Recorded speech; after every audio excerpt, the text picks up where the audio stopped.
Welcome back. Time for Chapter 7. Why Race Matters, Chapter 7. A Vantage Point. Value may not exist, but everyone has values. Human beings, after all, have to make decisions, and decisions involve the ranking of alternatives. Specifically, while there may be no definitive comparison of different groups or their norms, a vantage point of some sort is needed when genetically dissimilar groups interact. We must decide what counts as justice, a fair share, a legitimate means to control disorder. The perspective adopted here is the Caucasoid value system, a seemingly self-serving choice defended in sections 7.1 through 7.4, along with some general remarks about the nature of moral reasoning. The balance of the chapter outlines what I take Caucasoid values to be. Moral philosophy rests on accepted norms. Whatever the classical thinkers may have thought they were doing, they were in fact seeking to codify fixed points of moral intuition. A moral theory is typically considered plausible when it coheres with ordinary judgments, implausible when it violates them. Aristotle's doctrine of the mean reads like a generalization of a pattern of thinking he detected in the actual deliberations of his fellow Greeks. Aristotle seems more interested in habituation to virtue than in the identity of virtuous acts, which he evidently finds obvious. Contrary to their reputation, moral revisionists rarely challenge the values of their society wholesale. Apparent moral innovation is often a reorientation of old values around new facts, or purported facts. Prophets base religious reforms on news about God's will, all the while assuming others agree, that God should be obeyed. Environmentalists urge pollution control to avert consequences that everyone would regard as disastrous. Or, innovators may argue that their new norms are implicit in society's old ones. Nietzsche's promise to transvalue all values relied on his readers to deplore self-deception, which he thought permeated Christianity. And it does. Civil rights rhetoric called on the United States to live up to its long-standing ideals of equality. Animal rights, a voguish notion, seemingly at odds with everyday convictions, presents itself as entailed by those convictions. Its advocates appeal to the capacity of animals to suffer and reason, banking on the truisms that pain is bad and that reason confers moral status. On the whole, revisionists realize that a new value just announced out of the blue, such as a right to hear a good joke every day, would be greeted by puzzlement. Moral argument must rest on accepted values. This is why the values to be deployed here are the Caucasoid ones. They are the ones the reader most probably accepts. Criteria. Because norms are not discovered in the way facts are, and moral reasoning knows no standard beyond consistency, the role of facts in ethics is often underplayed. In reality, most overtly moral arguments concern matters of fact, a point particularly pertinent to discussions of race. Peter Singer's purported illustration of the irrelevance of facts inadvertently highlights this point. In adopting the principle of equal consideration for all, he says, we decide that the empirical traits of individuals and groups have no bearing on how anyone should be treated. Without facts to guide its application at every step, however, Singer's principle is plainly blind. Paying two employees the same wages accords them equal consideration only if they are equally productive, and whether they are equally productive is a factual matter. Higher arrest rates for blacks constitutes unequal treatment only if, in fact, blacks commit no more crimes than whites. The equal consideration principle relies on empirical facts all down the line. You should treat everyone equally. We're all created equal. No. No, we're not. And no, we shouldn't. The most familiar way facts mesh with norms is in the determination of instrumental value, the best means to agreed-on ends. As the equal pay case shows, however, facts can also determine rights and duties. A certain empirical trait serves to specify equality, and two individuals are taken to deserve treatment that is identical in some respect when they display that trait to the same extent. Such traits may be called criteria, in this case for equality.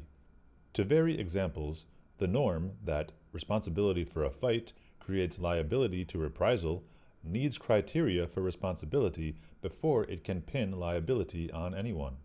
The usual criterion is initiation, who started it, in other words. The usual criterion is initiation, which in different conflicts may amount to throwing the first punch, being first across a border, or issuing the first threat. The norm of compensation that will occupy us in Chapter 8, that an agent who causes injury must make up the loss, requires criteria for injury and for loss. Even so humble an evaluation as distinguishing prime from choice beef requires empirical criteria, the meat's marbling, among others. Normative principles have the following schematic form. If criterion C, then assessment S. If two people are equally productive, then they deserve the same pay. If someone throws the first punch, then they may be struck in return. If A should break B's foot, then A must compensate B. So it is easy to see why, when a body of principles is widely accepted, disputes about particular entitlements usually hinge on satisfaction of the relevant empirical criteria. Whether country X may mobilize against country Y depends on whether Y overflew X. Whether or not the clumsy mover owes the dancer damages depends on whether he dropped the piano on her foot. Most moral inquiry is undertaken by disputants who agree on the connection between fact and assessment, and decide on assessments by finding the facts. Those who stress the gap between what is and what ought to be are right to insist that criteria are chosen, not discovered.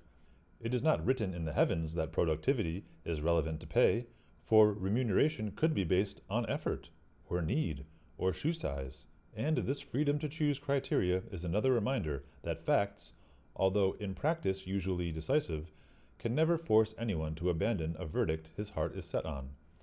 If extant criteria don't yield the favored verdict, he can always search for, or stipulate, one that does. A schoolyard authority bent on blaming a particular boy for a fight can simply seize on something he did to call an infraction. He can exonerate Billy by saying that Tommy started things by looking at Billy provocatively. This approach to argument, inventing new principles to get the conclusion one wants, is both logically impeccable and exasperating, which brings up the topic of affirmative action. Understanding the affirmative action debate. Lyndon Johnson introduced affirmative action in 1965 with an appeal to compensation. Quote, "You do not take a person who for years has been hobbled by chains and liberate him, bring him up to the starting line, and then say, 'You are free to compete with all the others.'" End quote. Martin Luther King asked for compensatory preferences, and Jimmy Carter called preferences compensatory discrimination. Discrimination is okay as long as it's against white people. You know what the compensation is for slavery? You get to stay. You get to live in a white country. You don't have to go back to Africa and not have electricity or running water or penicillin. The president of the Urban League criticized a 1989 Supreme Court decision as opposing, quote, "reasonable affirmative action decrees that remedy past discrimination," end quote. New York Times, 1989. Bill Clinton defended affirmative action as redress. One might reasonably conclude from the words of 3 presidents that compensation is what the debate is all about. Yet, as the compensation argument has tottered, mainly with the growing awareness that the beneficiaries of affirmative action have never been discriminated against, and that its white victims have never discriminated, there has been a migration to new grounds, few of which were heard of in 1965. Fighting discrimination, fighting stereotypes, justice for groups, changing demographics, diversity, role models, a representative workforce, black self-esteem, a black stake in society, a need to make blacks feel loved. Oh, isn't that sweet? Chapter 8 looks at some of them more closely, but some preliminary remarks are in order about the cost to quota advocates of their proliferation. Firstly, some of these new arguments are so post facto as to be patent rationalizations, the efforts of people who have forgotten, or never knew, why they supported racial preference in the first place. Shopping around for reasons after making up one's mind is not an attitude to inspire confidence. Second, the nature of a claim changes as the grounds for it do. Should Smith demand back a sweater that Jones stole, Smith wants restitution. Should Smith demand the sweater because he is cold, he wants charity. Should he say Jones owes him a sweater for both reasons, his claim is ambiguous, if not incoherent. Real-world equivocations of this sort tend to be overlooked because people are more interested in who is on their side than why they are. Opposing a war as unwinnable is not the same as opposing it on moral grounds. Wanting to preserve endangered species useful to man is not the same as valuing biological diversity in itself. An ecological utilitarian won't miss a useless species, while an ecological absolutist will. Vegetarians for health reasons need not oppose animal experimentation, while animal rights vegetarians oppose it vehemently. Critics of capital punishment who deny that it deters are no friends of abolitionists who call it barbaric and would oppose it whether it deters or not. Consequently, and despite appearances, there is no such thing as pacifism per se, or the environmentalist position, or the case against the death penalty. There are as many positions as there are reasons for them. So too, the constant ground shifting by preference advocates has blurred their position. Just keep in mind that when he says preference, he's referring to affirmative action, racial preference in hiring, preference usually for blacks. So too, the constant ground shifting by preference advocates has blurred their position. Is preference meant to remedy past harm or preempt future bigotry? Is it charity or therapy to improve self-esteem? Is it good for blacks only or for everyone? Will it continue indefinitely or end at some specified time when blacks are again whole? That the various rationales for affirmative action imply contrary answers to these questions suggests that the positions those rationales support are in fact very different. The more grounds there are for a claim, the more they vary in force. Saying that preference for blacks is necessary because blacks need jobs is less compelling than calling preference a matter of justice. Adding to the confusion, when arguments of varying strength are treated as interchangeable, is the almost unconscious pull toward the strongest.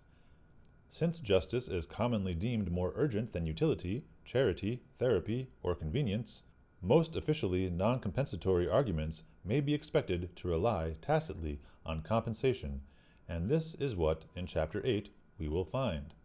So, in other words, blacks say that they need affirmative action because of justice, because the white man did them wrong, and they're going to keep saying that, regardless of whether it's true, because it sounds better than we need jobs, we need help.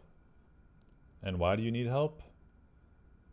Not because your cerebral hardware is deficient, no. It's because of oppression and racism, systemic racism. Adopting a vantage point. Because of the ad hominem nature of moral reasoning, the values most conducive to agreement on racial questions are those of one's audience, in the present case, my reader. I henceforth assume his values are those characteristic of Europe and European America. Thus, when I call a position justified or speak of ordinary standards, I will mean in accordance with standards the reader of this book probably hold. It is pertinent to ask what Caucasoid values imply about race differences, not because that point of view is God's, but because it is yours. Some readers may well be embarrassed to have Caucasoid values attributed to them. Whites have been ridiculed so often, by whites as well as blacks, that white middle class has become a term of derision signifying blandness, conformity, and hypocrisy. Yet what ideals does this phrase summon? Hard work, certainly, and self-reliance, self-control, modesty, honesty, punctuality, politeness, sportsmanship, and considerateness. A Caucasoid may not always live up to these ideals, but he thinks he should. And I doubt that, on reflection, the reader can easily dismiss them as ridiculous. More than a list is needed, however, and the next section offers a fuller account. Caucasoid values. Fully recognizing the risk of oversimplification, I would summarize the primary Caucasoid value, the core of Caucasoid morality, as the Golden Rule, what Locke called, quote, that most unshaken rule of morality and foundation of all social virtue, end quote. The best way to determine someone's values is not to examine his socio-political views. Political preferences are behaviorally shallow, often amounting to no more than an occasional vote. An individual's deepest values are revealed, rather, in his private behavior, the company he keeps, the way he raises his children, the actions that occasion guilt, conflict, or satisfaction. In a phrase, his values are revealed by his criteria for good person. The ordinary criteria for being a good person do not emphasize being happy or making others happy. Happiness plays a role in everyday moral thinking, but it is not basic and is valued only when thought to be deserved. The happiness of a child molester is less important than that of a productive citizen, and not merely because the child molester's happiness is outweighed by his victim's misery. On the whole, the average person thinks less in terms of happiness than of rights and duties. The Golden Rule enters as a higher order principle about the distribution of rights. It decrees that basic rights must belong to everyone. This rule goes by many other names: reciprocity, the categorical imperative, what is good for the goose is good for the gander, walking a mile in the other guy's shoes. Hobbes advises that, quote, a man be contented with so much liberty against other men as he would allow other men against himself, end quote. Restricted rights must flow from the exercise of universal ones. Although I alone own my shirt, I acquired it by trade, an activity in which everyone may engage. The restricted duties recognized by common sense, such as my obligation to expend more care on my children than the children of strangers, are also regarded as flowing from universal ones. Everyone has an obligation to care for his own children, more than on the children of strangers. Everyone can be free of coercion at the same time. My not interfering with your speech requires no interference with mine. My allowing you to keep the company you please is consistent with my being allowed to keep the company I please. The enforcement of these rights is also universalizable. Stopping A from stifling B's speech is consistent with stopping C from stifling A's speech. Everyday morality certainly recognizes these negative rights. Positive rights, such as a right to someone else's company, are more problematic. If Jones has a right to associate with Smith, however Smith may feel about it, Smith cannot have the reciprocal right to associate or not with Jones, however Jones may feel about it. Jones' freedom to associate or not with Smith at will forbids Smith to refuse the association once Jones has demanded it. Everyday morality agrees in rejecting unilateral rights to association. Nobody has a right to force himself on others. This is a fancy way of saying something that I've been saying for a while and other people have been saying. Access to white people is not a human right. Basic positive rights to goods also violate the Golden Rule. A right to a particular thing, like a shirt, is unshareable. A general right to the necessities of life, food, clothing, and shelter on demand, imposes a duty on anyone who must work to provide those goods that prevents him from having that same right. Were a provider also unconditionally entitled to the necessities, he would have the right to cease work and demand food, clothing, and shelter for himself, wrongfully leaving others without the goods they are entitled to. Ordinary morality, again, agrees that the world owes no one a living. To be sure, the average person does think himself obligated to help those in need, since he recognizes that in the same situation he would want help. At the same time, he regards this duty as uncorrelated with any right to his assistance. Moreover, he sees the urgency of his duty to help others as waning with their distance from him, as he moves from children to friends to countrymen, and, again by the golden rule, he understands that those distant from himself feel stronger obligations to their own offspring than to his own. When you import people from other countries, they're going to care more about the people that are genetically closer to them than anyone in their new country. None of the Muslims in the UK care about British people anywhere near as much as they care about the people from whatever shithole they came from. I think I'll stop there for now. Next section will be Kantianism, as in Immanuel Kant. He uses that as a short way of saying whether you obey the golden rule or not. If you obey the golden rule, you're Kantian, and if you don't, then you're not. And he goes into detail about which races exhibit the highest levels of Kantianism and why. Who obeys the golden rule the most? I'm sure you could probably guess the answer.